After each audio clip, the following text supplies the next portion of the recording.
ГСП онлайн. Городские новости сейчас. С 1 января вступает в силу закон о запрещении дискриминации инвалидов при трудоустройстве. Теперь собственники объектов и поставщики услуг обязаны создавать для них необходимые условия жизнедеятельности.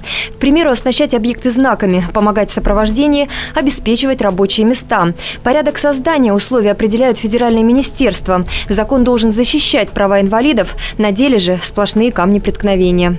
Непонятно, кто будет это контролировать, это раз. То есть и насколько качественно эти законы они будут исполняться. То есть вроде бы у нас все как бы хорошо на бумаге прописано.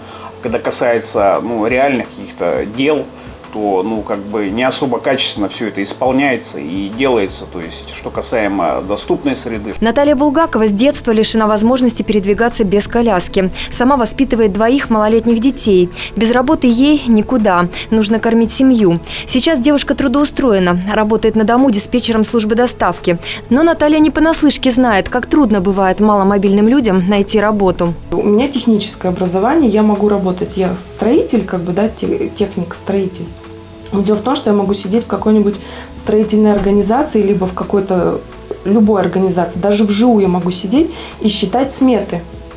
Но меня опять же не берут. Но они не указывали конкретно причину, что я не устраиваю их как инвалид-колясочник. Они указывали другие причины. Для работодателей трудоустройство колясочника – дело затратное. Обустройство лестницы пандусом, расширение санузла, создание доступной среды по карману не каждому. Поэтому на собеседовании с инвалидами чаще всего звучит категоричное «нет». Есть на то и другие причины.